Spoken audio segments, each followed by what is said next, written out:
when you were younger, were you just like, hey, and people just like, oh, I must take my pants down? And That never happened. No, it never happened. Really? That should have happened for you. Robbie Williams, hello there. Hi, mate. How are you? I'm really good. Your voice is so pants down. Should I sing a song for you then? No, don't spoil it. Okay. But you know, you sort of, your voice must work to charm with the ladies. Of course, I'm guessing that you're married now with children. Yes, I am. Right, okay. We have something in common. Yeah, but when you were younger, were you just like, hey, and people just like, oh, I must take my pants down? And That never happened. No, it never happened. Really? That should have happened for you. Maybe if you'd have met them and it was just the voice that they could hear. I'm not saying that you're not a beautiful man. You are a beautiful man. But your voice really, you could sell me anything. Well, I have to talk with my shrink about this because I left something. But I want to talk about you because congratulations with the new record. Do you know what? It's probably the best record ever written.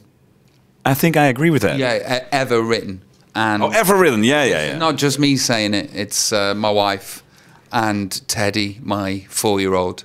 She's only ever heard this album. That's the only thing she ever heard. She thinks it's the best one ever written. And to Teddy, my 4-year-old, this is the best album ever written. The Heavy Entertainment Show. People see this as your big comeback record. Is it? Do you consider it as your comeback record? No, I've been really busy. I've been on tour. People keep saying, I don't know if it might be from the record company. It's been 3 whole years since Robbie Williams released his last record. We must talk about this. That's normal, right? Well, yeah, I've been busy. I've been on tour. I've been all over the world. I've been writing. I've been doing stuff. I just haven't been on camera or in a radio station. So for me, I'm sort of like, hey, I haven't stopped working. But I understand what you're saying. We used to have a manager when we were in Take That. And he used to say, boys, it's very important that you go away and create a vacuum. So I've been creating a vacuum. I think that's what the hydrogen cylinder thing in Switzerland might be doing. Okay, we're out of power right now, but there you go. What's it called? The Hadron Collider? The Hadron Collider. The Hadron Collider. I've been causing the pop version of that. Okay. Trying to create pure pop. Well, you did. You succeed very, very well. And I read in an interview that you are very nervous for this one. You have the dandruff problem. Yeah, I have dandruff, eczema, loose bowels.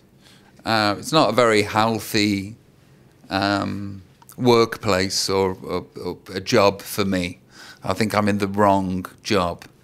But all is good. I'm excited, and you know, people are excited about the record, and I'm 42, and I'm a pop star that's old now, and they still want to go out there and own it and listen to it and take it into their hearts. I'm interviewed by good people like yourself, and I'm on the TV, and I'm still here. So all is good, even though, yes, it does cause... It's kind of like a fresh start, isn't it? It's a new record company. You work again with your partner in crime, Guy Chambers. Yeah, I'm with Sony, and they're a very good record company. But so is Universal, you know, and so were EMI. But Sony have really got the bit between their teeth, and they want to make this a huge success, and that was just fine by me. It's a good partnership. And I'm working with Guy Chambers. I've just thrown up in my mouth a little bit. You want a mint? Yeah. You need some mint. I've got a bug from the kids.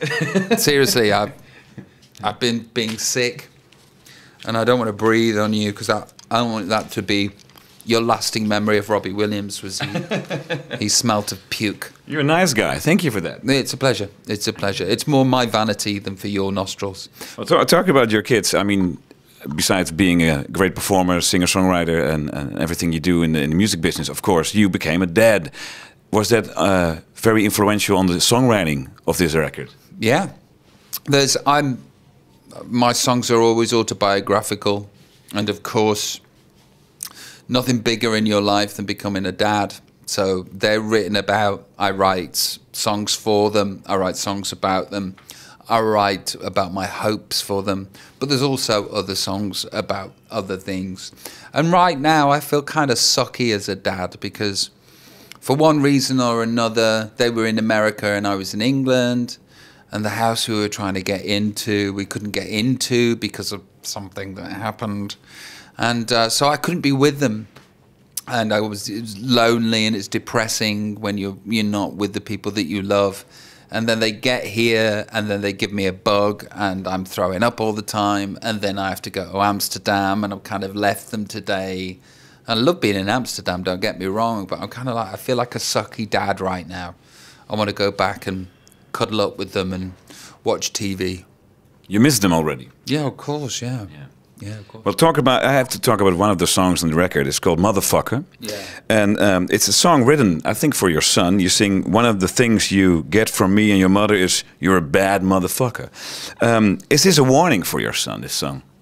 No. Let him know where you came from. He's a bad motherfucker.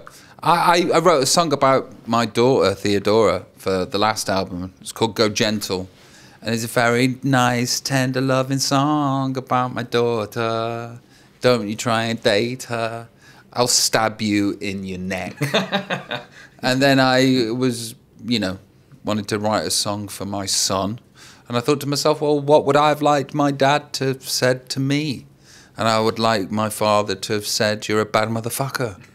And so it was. Wrote a song about just that. My son's name, Charlton Valentine Williams, and that's the name of a bad motherfucker already. And he is just that. He's a bad motherfucker. That's a nice story. Well, the last question already. Well, we're just doing okay. Well, I want to know one thing. I mean, the fans want to know. You're coming back next year for a big tour, of course. You come back to Holland, but when can we expect a big show? The big show you can expect will be July, the next year of Williams, coming to here in July. Sorry, I'm stumbling over my words because I'm looking for a date. We haven't got a date. We're not allowed to say. But somewhere in July. It will be July. So get your ticket fingers ready. From tickets.robbiewilliams.com. Okay, it was great talking to you. Thank you very much, Robbie. Thank you for you and your sexy voice. NPO Radio 2.